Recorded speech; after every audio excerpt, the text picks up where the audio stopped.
This is the When Work Isn't Work podcast. This podcast exists to help people reignite the love of what they do in a post-pandemic world. The pandemic gave us a once-in-a-lifetime opportunity to reflect on what is truly important to us in work and in life. I'm your host, Sinead Connolly, co-founder and director of Lotus People, an award-winning Sydney-based recruitment agency.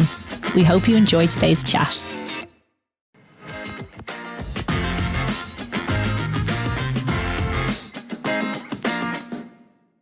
Today, I am very excited to take this episode inside the Lotus People offices. My guests today are Chloe Jones and Iona Colville. Chloe is a temporary recruitment consultant here at Lotus, and Iona has recently been promoted to Divisional Manager of both the perm team and the HR team. As well as both being driven, ambitious, and fantastic at their jobs, they are both wonderful human beings, and I am so excited for everyone to hear this chat. Welcome to you both. That was stunning. Thank you. Thank you for joining the When Work Isn't Work podcast. Thanks for having us. Congratulations to you, Iona, on your recent promotion. Thank you. I am absolutely over the moon. It's I'm very excited. I was about to say, very exciting times. Very good indeed. We have a lot to cover. I am very excited about this conversation, very excited about this chat. It's also lovely that we're all in the same room, which means that there's the human interaction component that we often miss. I guess what I wanted to start with each of you, because similar to me, similar to many people who've been on this podcast, you guys have obviously had the journey from the UK to Australia. So I'd like to know a little more about that journey before we get into the career and the work stuff. Chloe, can you talk us through your journey? What brought you to Sydney? How did you end up here? How long have you been here? Talk us through. Yeah, so I've been here for 5.5 years now, but it's actually funny like how I've never actually thought about being in Sydney before. Like it's never not something that I've thought to do, never thought to be away from home. Like I'm such a homebody. And I was in my job in London for like 8 years, and I joined straight after college, didn't go to uni. And about 5 years into it, I'd done a lot of work with the US in the New York branch, and there was like talks of me going over there, and it was like this whole back and forth thing for about a year. And then it like fully fell through, and I was like, I went to like New York like 3 times that year to try and like figure out like what I can do to try and move there. And then that was, I think the visa thing was just so hard. And then I went to Bali on a trip on my own for 3 weeks and done like a group tour. I've met some friends I'm still like friends with now. And so many of them were living in Sydney or Melbourne. Oh. And so I was like, I'm going to come back. I love that. I come back, I've not been there, but they were all going back to Sydney and Melbourne. So I was like, why am I going back home? So I literally went home. I think I resigned. I remember taking my mum for dinner. I was like, I'm going to Sydney. Resigned from your mum. Resigned, took your mum to dinner. Resigned from the job. And but I took 3 months notice. There was this like 3 months of like rockiness, like, what have I done? That's too long to contemplate your future decisions when you've made such a bold move. Hell, but yeah, it's honestly like the best move I've ever made. I thought I'd last 6 months, but here I am. Good on you. That's actually so funny about New York, because it made me think whenever I've spoken about the Lotus story, I always leave this bit out because it feels irrelevant. But Laura and I, when we were first talking about setting up Lotus, we were going to do it in New York. Could you imagine if I was like an employee? Can you imagine? That would have been. It would have happened. The universe would have made it happen in our sliding doors lives. But we were, and it was the reason that we didn't is because of visas and our partners partners at the time, and the pair of us were like committed to moving to New York. We were in immigration lawyers' offices. We were literally like mapping out the recruitment market in New York. Like it was literally similar to you, going to be that kind of bold move across to New York, and America made it too hard to get a green card, and so also ended up in Australia. So there you go. I love that. When I first come here as well, I was like, I'm moving here to find an American boyfriend, so then I can go to America. And they were like, what are you doing? That's a long game strategy, isn't it? Oh, I love that. And I love that I didn't know lots of that. So thank you for sharing that. Iona, you did a bit of a roundabout world trip before you got to us, didn't you? Before you got to Sydney. Yeah, I was here before. Yes. So I was in Sydney. I came out in my working holiday visa at 22. I intended on coming here, so it didn't happen by chance. Travelled around, did the whole East Coast, worked in a gazillion different call centres in that year, moving around. Then I was with 3 friends at the time, and after the first year, they all decided to go back to Scotland. And I would have, I would have liked to have gone back, but I didn't have enough money. So I was like, right, what do I do? Like, where's the cheapest place for me to get to and like that's viable? So I ended up in New Zealand, and I was only meant to go there in between visas, just for like a break. So I didn't just go straight into my second year. And it was meant to be 3 or 6 months, and I was there for 5-6 years, and only came back to Australia last year. And that's so funny. That's a proper detour, isn't it? Like I just have 3 months, and then suddenly it's like, whoa, where did the years go? And I feel like that's a common story of like my own story, like your story, Chloe. It's a common story of how people end up in Sydney as well. It's like when we, as expats, move away, it's like you kind of get in somewhere, you have your formative years there, you get the job, you get the career, you get the friends, and you're like, oh, I'm still here. Like for me, it's 13 years in December, and I'm like, how is that 13? Like where has that happened? I still feel like new to here. Out of interest, do you prefer Chloe's taking over? Sydney?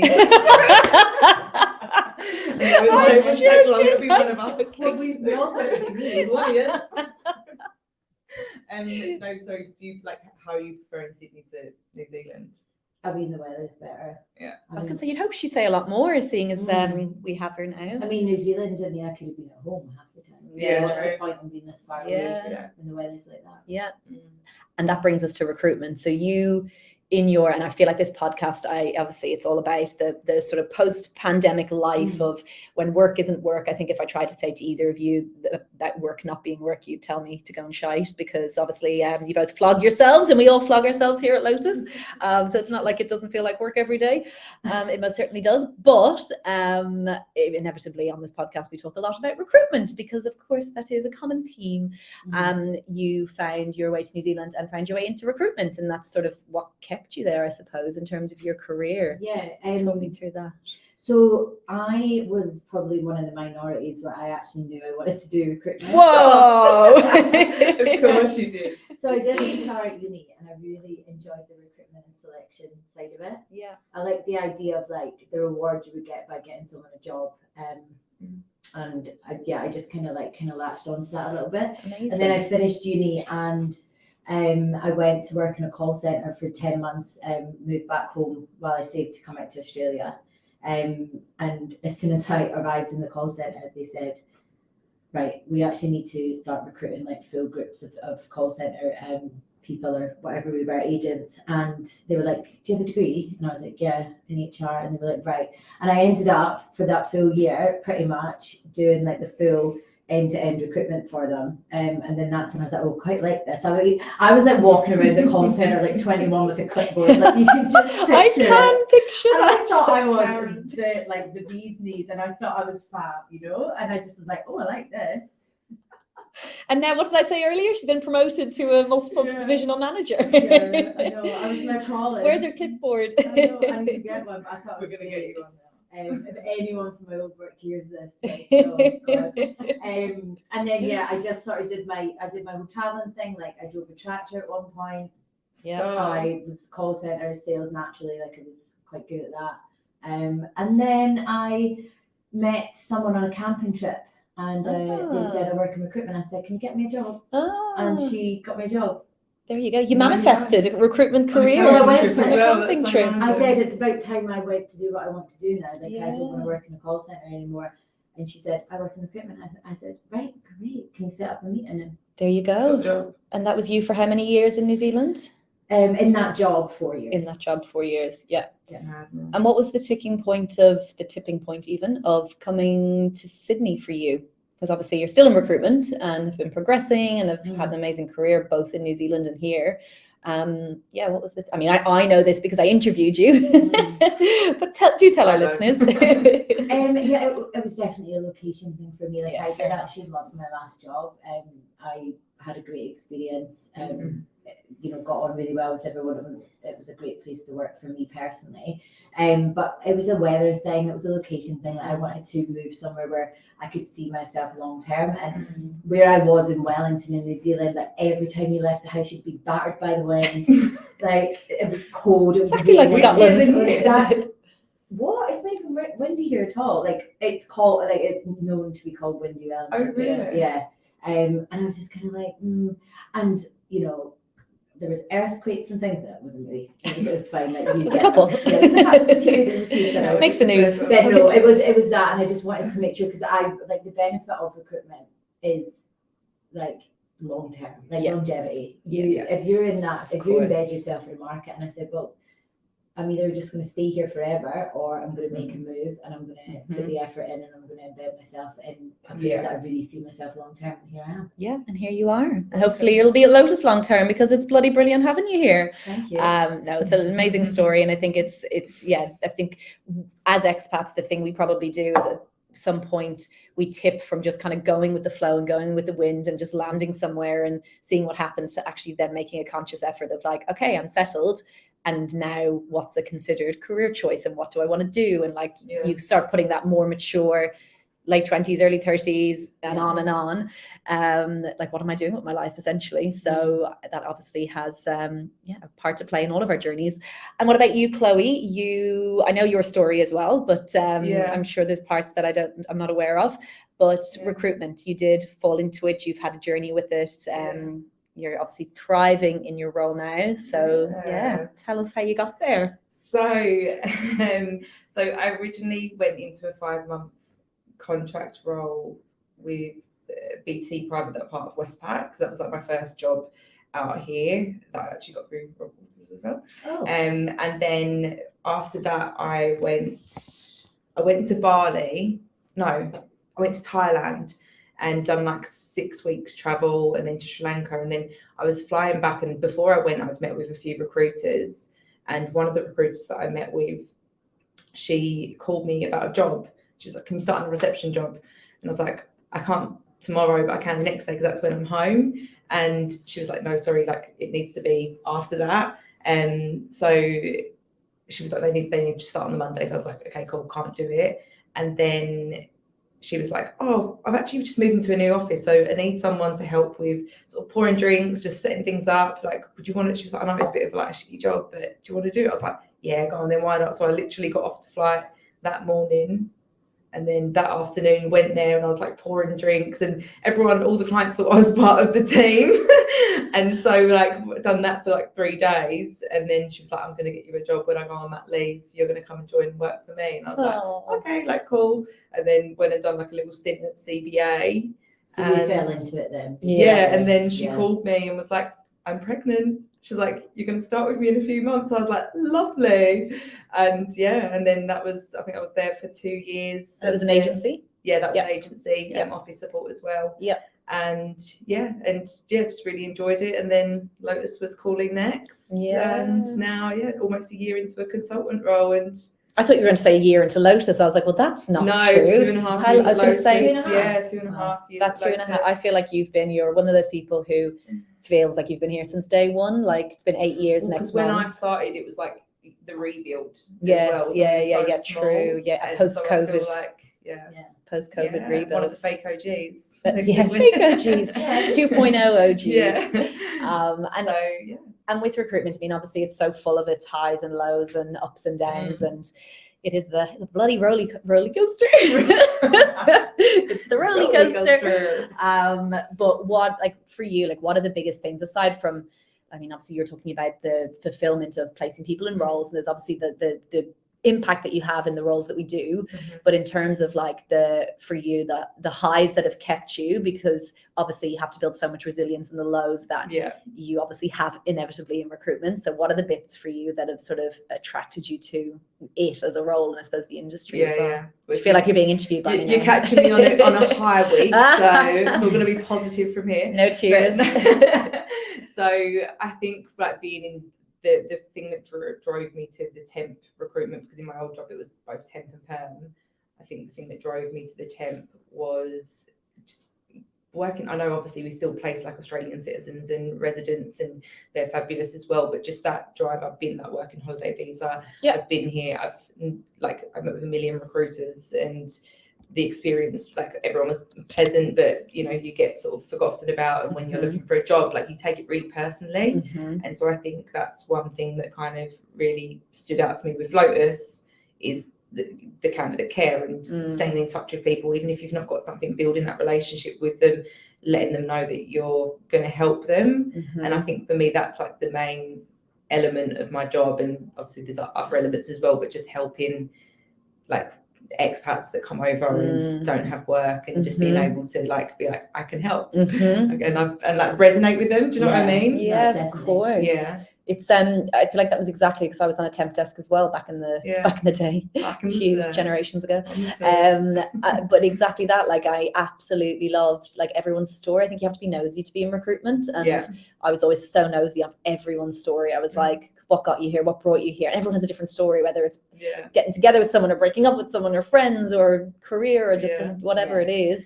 I love the nosiness of it, and I always loved being able to relate to those people as well. And I think for me, it's like I love helping people. Like I've always just been that naturally, kind of like the host that will go, oh, I'll get you this, I'll get you that. And so I think being able to help them like is something that I enjoy. Like it's one of like the things. What's the leadership? You could start being a bit more of a host in the office. I think that's the side of her that she claims to have. I think the water cooler's empty, Chloe. That's not my job. I'm the host. Do you hear that? Not in my job description. I'm hearing some contradictions, Chloe Jones. No, I'm joking. But yeah, maybe not so much hosting anymore. Once I've got a big house.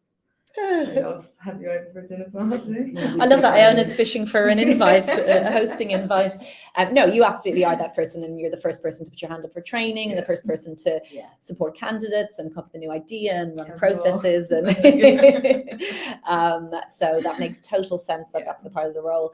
What about you, Iona? Obviously, you had an idea at the beginning of what the good bits were going to be, but once you get into it, it's obviously, I feel like even talking about the highs and lows, to interrupt myself, you're so steady, as we spoke about this the other week, but you're such a steady personality. It's like you don't go through the absolute erratic highs and lows that some of the rest of us, not naming names, myself absolutely included, go through. But yeah, within that, what are the bits that you really relish about it?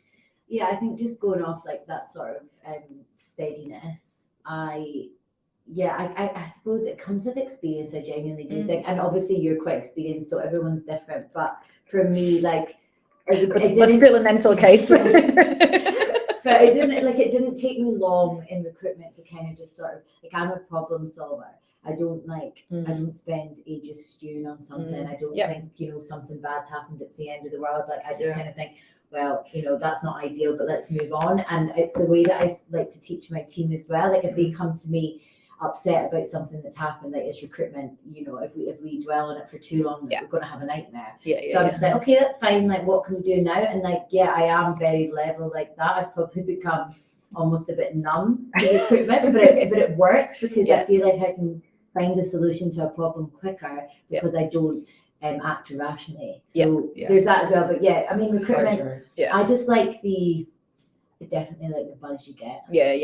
I'm very driven by that, and I can't really imagine sort of just any other job where I can't strive to achieve a goal because I work best towards targets. Independent. Like I need something to strive towards. I think I'd be bored out of my mind in another job. I completely agree, and I absolutely love the variety that this job has. And oh my god, running a business as well, but like there's so much to it. I think all of us, like running desks is running a business. Like you run a business, like we all run businesses under the guise of the broader Lotus business, and I think that brings so much to it that it constantly challenges you. I haven't managed how to have the same level of steadiness as Iona, but I will look to her for teaching me your way. Individual coaching. I feel like it might be innate, but thank you. But no, you're exactly right, and I think that's what makes you such a good manager as well, is because there is that consistency. That's what we want in leadership. It's what we want in the people that we look up to, is that ability to be consistent and to be able to weather the storms whilst other people are flapping.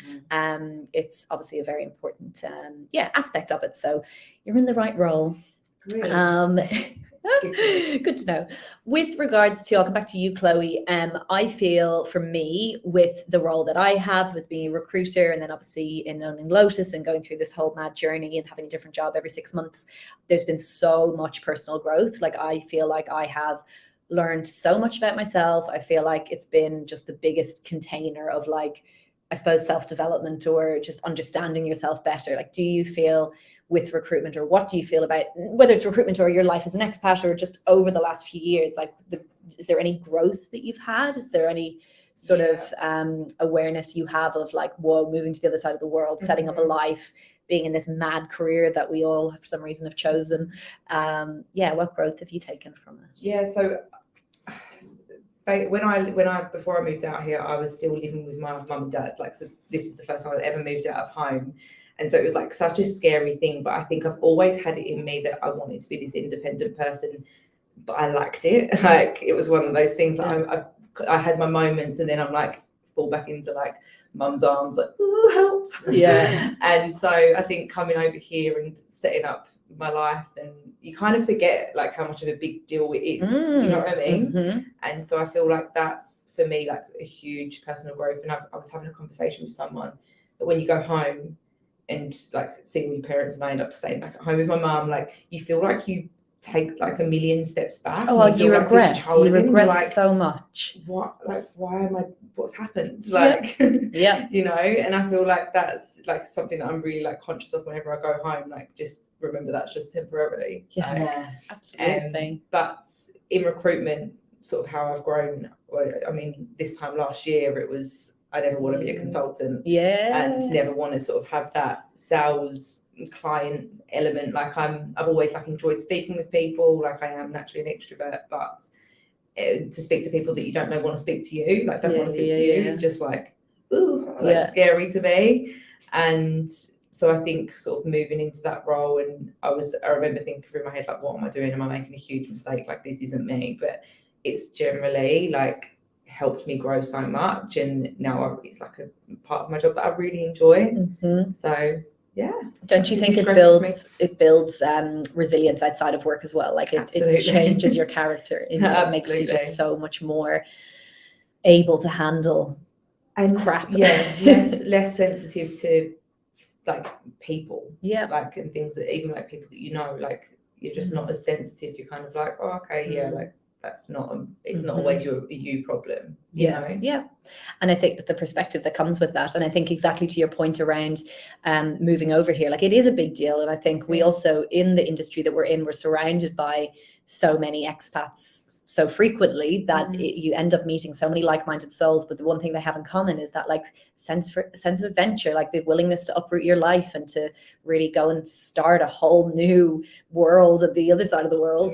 And so you end up finding and forming these, and this is my experience, of course, and I know it's both of yours as well, but you find these like-minded souls that, whether it's growing up in your small town, whether it's a city, whether it's wherever you came from, like there might have been a handful of those types of people, but there'll also be a million people who never left. Whereas I think when you have all of those people who want to move to the other side of the world, want to like start afresh, like have a new life and have these careers, it's amazing the bonds you can form and the closeness that you can have with people as well. 100%. It's a good way of finding like-minded humans. I find them in recruitment. That's where mine have come from. Like I'm 30 this month, next month. Oh, very exciting. And I am going over to New Zealand for it because that's where I spent the majority of my 20s.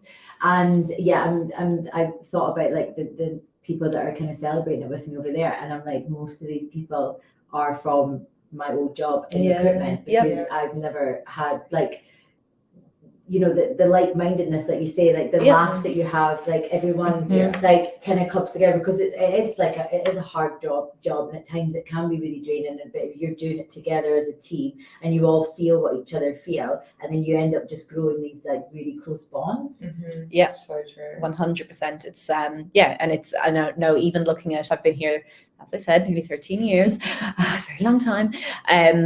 Like a lot of my core friendships are friends from like my first recruitment job. And it's like, that is literally a testament to exactly that. Just the fact that it's, finding your humans, which is nice. Same question to you, Iona. Personal growth.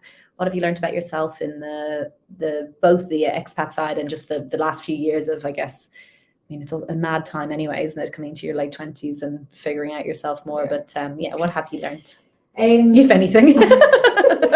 Look, I just always knew it all. She had a clipboard at 21.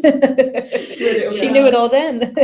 No, I think I definitely have like really learned over the years to like empathize more with other people, and I would actually think now that I have a lot of empathy, but maybe like in my early 20s before I started traveling, like it was more like about me, and like we can all laugh and say it's not still like that, but no, I definitely think that I've definitely learned to empathize. And although I've never really had a problem with confidence, as I'm sure you both know, but I think I have really grown in confidence in my career. Like I feel really confident when I'm sort of helping others. I think that's where I grow, where I really find the most growth, like how much I enjoy helping, coach, mentor.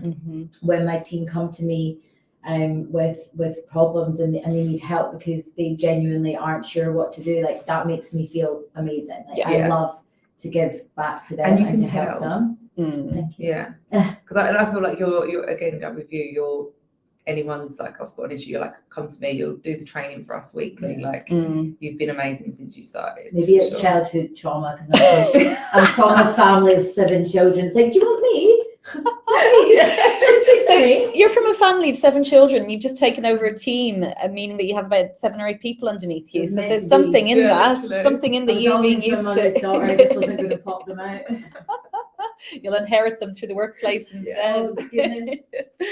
Oh, no, that's amazing, and I feel like exactly as Chloe said, like you're in the right job for it, and it's such a key part of any development, right? Like that ability to be able to empathize, and people are, what I've realized over the years is that people have empathy and I suppose a sensitivity around whether it's social dynamics or empathizing with people. They have it in such different degrees, and some people are so high in it and some people are low in it, and of course you can learn it, but at the same time having the ability to be able to adjust your style as you get older, whether it's in social circumstances or in work, to be able to work with the people who have the varying different styles. Like it's absolutely crucial. Like you can't just treat everyone as a one size fits all. You are how you are, and then assume that everyone else is going to be exactly pitched at the same level in terms of empathy or EQ. Like it just isn't going to work. So it's a very important one to have hyper awareness around, or have EQ around. So it's a really good point.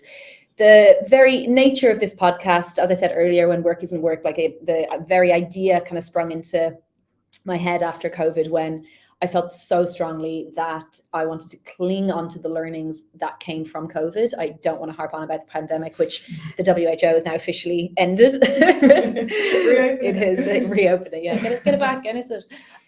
But at the same time, there's so many lessons that have come with that, and the biggest one for me has been around work-life balance and hybrid working, and the ability to sort of spend, I suppose, more time at home, but also just a whole new version of how we work, and particularly in our industry, which would have been historically very old school in how little flexibility we would have been given. With that in mind, balancing sort of the success, because both of you are very successful in your roles, with the wellness piece. Iona, I'll start with you. It makes me think about our wellness day, the fact that you said, or we used to call it our Menti B day, or mental break. We only take our wellness day when we're having a mental breakdown, and you rarely do have mental breakdowns, if ever. So you weren't taking them. But no, in terms of balancing the wellness, what do you do to look after yourself? What do you do to sort of keep yourself sane within the madness of being a young human with a career? Do you know, it's so funny because like I am genuinely so lucky, and I know that I have been, especially like because it's become so like such a good thing to obviously talk openly about your mental health and everything like that. I personally haven't really suffered with any sort of mental health issues, and like I touch wood, which I'm literally doing right now, because you wouldn't wish it upon anyone. So like I think for me, it's more about, there's not a huge amount that throws me off balance, and we kind of discussed that, that is the truth. But I think that it's more about making sure that I can help others who maybe do struggle a little bit and do struggle and dwell on things like, how can I support them with how they actually balance their success with their wellness, because there's always going to be conflicting things with that as well. But I do try and as much as I can, because I am one of the lucky ones in that sense, try and project that onto others and be like, look, it's not that big a deal, it's fine, we can cope. So with my wellness days, I like to take them for moving house and partners' birthdays and different things like that. But you know, look, I've just taken on a new role, so talk to me again in 6 months. I might be having a mental breakdown then. So let's see. We'll Probably trying to break you. Oh no, stop. We want to keep you all healthy and well. Yeah. And it's funny because even speaking about that is a good thing to speak about, because so many people are now more able to speak openly and vulnerably about mental health, which is amazing. But at the same time, not everyone experiences it. Not everyone is anxious. Not everyone is experiences the need to sort of, as you say, kind of balance themselves out. And it's amazing. And you are very lucky. And again, teach us your ways. But I think it has helped with my success, because I can be quite pragmatic. Yes. Like, I can really look at a situation and I can step away from it and just go, like, you know, it's not that big a deal. And it doesn't mean that I care any less, but it just means that I can look at it holistically and say, right, okay, well, here we go. And that does help. And that is the word I would use to describe you. Like, pragmatic is always the first word that comes to mind. I feel like that's bang on in terms of your outlook, which is a very good outlook to have in business and in life. Same question. Do you have the same answer, Chloe? Absolutely. I feel like a bit of a fraud answering this one, so I don't know if I do balance it. But no, but it's never nailed. I'm still learning, but it's one of those ones, like I've always been so into my like health and fitness, like I've always been a morning person. And as soon as I fall out of that routine, that's when like I start feeling unwell, I start feeling anxious, I start crying at work. So I just know for me, like, and you know, you get in the battle with yourself of like, I don't want to get out of bed this morning, I don't want to go to the gym, I don't want to do this, I just want to stay in bed.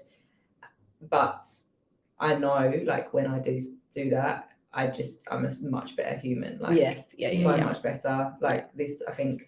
When I only got back from the UK like 3 weeks ago, and it's been non-stop, like 30ths, like just weekends away, and even like weeknight dinners with drinks that are unnecessary. And that's so not me. I'm such a like homebody. I was shocked when I saw you out on Instagram of a school night.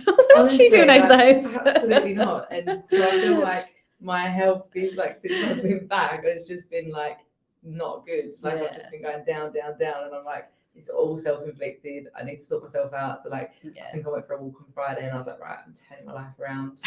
And since then I've been hitting 10k steps a day, been to the gym, and I'm thriving. But it's such a hard thing, isn't it? Like, we all know, like, there's like the balance is the balance, but it's a very hard thing to achieve. Like, you're never going to be in perfect balance, but it's about knowing, having the tools, the mechanisms, and knowing the things that make you feel better, and being like, okay, cool. There's always going to be moments of excess. There's always going to be moments of travel. There's always going to be impact to the routine, but knowing that you have the routines to fall back on, or the helpful things to fall back on makes a difference. What I was going to say is, I feel like that's the word consistent. Like, I don't feel like I'm ever consistent. Like, I'm either like, it's funny because whenever I'm feeling like super happy, everything's going well, I'm like, okay, when's going to be the crash? Like, I'm always waiting for the crash. I can relate to that. I just feel like that's me. Like, I just don't feel like I'm never just like completely steady the whole way through. But I think as well, like, as women, like, we do also have hormonal cycles. Like, I think that is different to men. Like, men have but I do feel like I'm lucky in 24-hour cycles, and we have 20 we have one month 24. But I do feel like what was that? I've lost my train of thought, never mind. But it's true, and it's like that is also a part of like being a woman in the workforce, is that you will have a cycle, and that you will, like, I know that my moods are, and moods is the wrong term, but like my swings or how I'm feeling, my highs, my lows, my whatever, and it absolutely comes from like the time of my cycle. And so even having awareness around that is super important, I think, in the workplace. As an individual, you don't need everyone else to know, but for self-regulation, I think it's important. For sure. And what I was going to say was, it's come back to me, but I'm lucky that I have the tools to know. Like, I never drive myself into like a bad mental health state. Like, I came through a bit anxious, a bit crappy. Like, okay, sort yourself out. I know. Exactly. So I feel like I'm lucky in that way that I recognise it and do something about it. Exactly the same. And I think that comes with getting older. I think you have a better ability to be able to identify what actually makes you feel good, and what can get you back on track faster. If there are times of, like, I know, whenever work is like completely hectic and manic, like, I'll pull back on social things. Like, I won't do anything during the week. Like, it'll be very focused on quiet weekends. Like, you can't burn the candle at both ends, or at least I don't think you can in your 30s, because I think if you... Oh wait, I was going to say now that you're in your 40s. No? Absolutely. Can I revoke her most recent promotion? Edit. The rudeness. 35, Iona, I'll have you know. I'm not quite past it yet.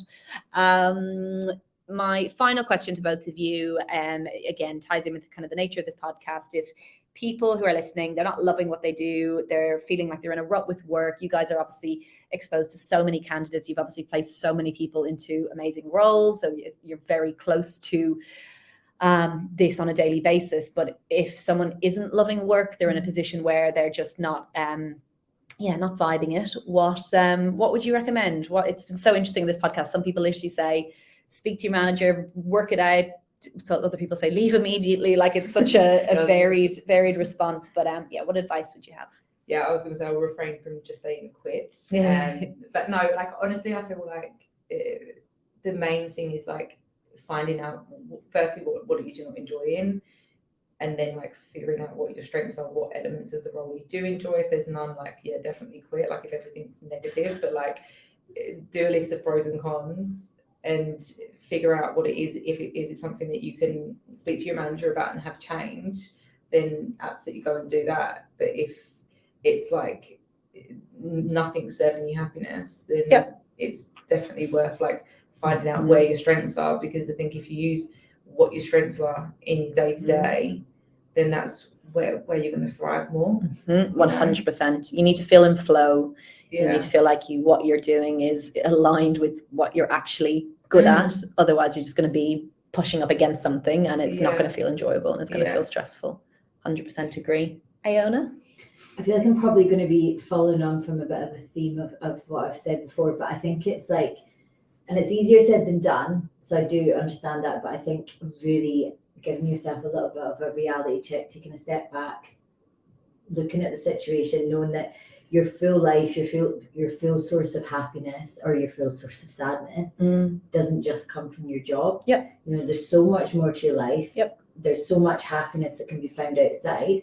If you can take a step back, look at it, relax your mindset, change your perception on the role overall, stop making it take over 100% of your capacity, and then you can relax more into your role, and you'll start to see positive changes, and you'll start to you'll get results, but from a more relaxed perspective, and you can see like that you'll actually start to relax into your role more, and I feel like that really helps. 100%. It's neurological. It's like, I think that is such good advice, and it's definitely advice to that question that has never really been given on this podcast. And I think it's exactly that. It's mindset shift. It's like the more our brains are negative leaning in terms of what we want to take in, and the more you sit in a place, it's like we were talking about in the leadership training this week, from being in a place of like, are you above the line or below the line? If you're above the line, you're in a place of openness and curiosity and learning and creativity, and if you're below the line,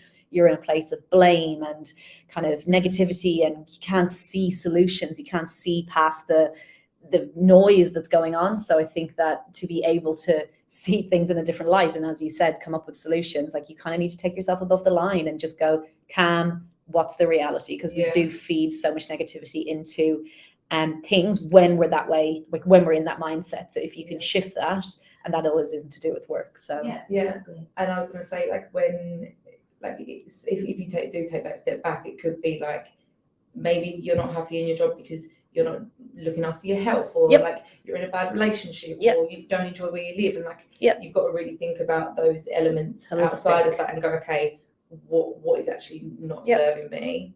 And because it might just be that, okay, you're not getting enough sleep, you're not taking care of yourself enough. If you've done that, would you enjoy your job more? Essentially. 100%. It's completely holistic, right? Like, we can never just tunnel vision, hone in on one single aspect of our lives and expect it's like our health. Like, you can never, it's not completely just one thing. It's always going to be this symbiotic relationship that in your life, all of the different pillars, friends, family, nutrition, exercise, work, like it all ties in together.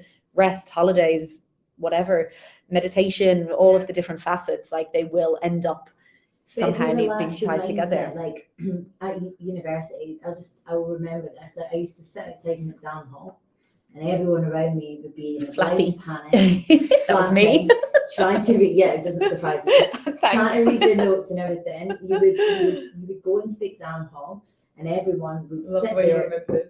Like they would sit there, and they would just, like, the first half an hour of the exam was just wasted because they're panicking, and because they're panicking, they can't recite what knowledge they've learned and put it onto the paper because they can't relax their head. Whereas I used to just, I don't know how, but I used to just go and really relax, and straight away the words would just pour onto the paper. And I used to think, it's like the Buddha. well, I always, the thing is that I always used to pass. I was by far not the most academic. Yeah. But because I was relaxed, I think I performed better in exams. Yeah, it's true. Yeah, no, it absolutely is true. It's very, very sage advice. And I think for anyone who is struggling in work or not loving it, or for whatever reason bumping up against their own like way of working, it's a really good approach. And very helpful, I'm sure, to anyone that is listening. Yeah. Thank you both so much. And if you have, congratulations on making it all the way through.